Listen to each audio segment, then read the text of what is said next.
Most people think growing apart is selfish, cold, unloyal, egotistical, but that's not what usually happens. Some people mentally leave a place years before they physically do. You see it slowly. Conversations start feeling forced. The jokes feel old. The energy feels heavy. You sit with people you've known forever and still feel alone. Not because you hate them, because part of you changed quietly. And now your nervous system notices things it used to ignore.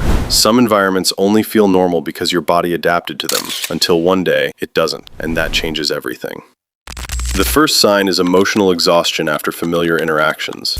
You leave certain people feeling strangely drained, not attacked, just empty. You start needing recovery time after basic conversations. Emotional misattunement. Your brain stops feeling psychologically synchronized with the people around you. In simple words, your mind changed direction before your relationships did. So now every interaction feels slightly unnatural, like wearing old clothes that technically still fit, but don't feel like you anymore. That's why outgrowing people feels lonely before it feels freeing. The second sign is silence. You stop explaining yourself. You stop defending your goals. You stop trying to be understood, not because you became emotionally unavailable, because your brain learned something dangerous. Familiar people often protect the version of you they recognize. Identity homeostasis. People unconsciously resist changes that threaten their idea of you. That's why growth creates tension. Not everyone benefits from your evolution. Some people only feel comfortable when you stay predictable. So you become quieter, not weak, strategic.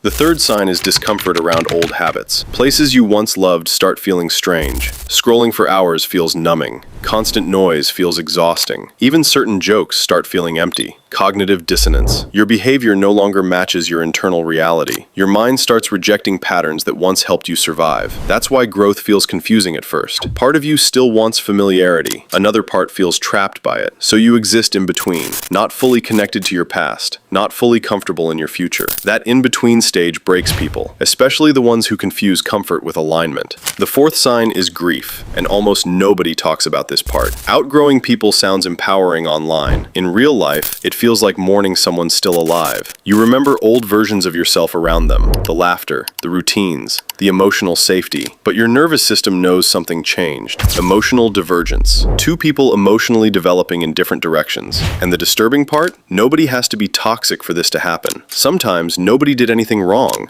You just no longer reach each other mentally. That realization hurts more because there's nothing to blame. The final sign is guilt. You start wondering if you became cold, arrogant, detached, but deep down, you know the real reason. You can no longer abandon yourself just to maintain connection. That changes your tolerance for certain environments, certain conversations, certain people. And once your brain recognizes emotional misalignment, it becomes almost impossible to unsee it. That's why some people slowly disappear after changing internally. Not for attention, not for superiority, for psychological survival. Because eventually, your mind stops tolerating places your old self needed to survive.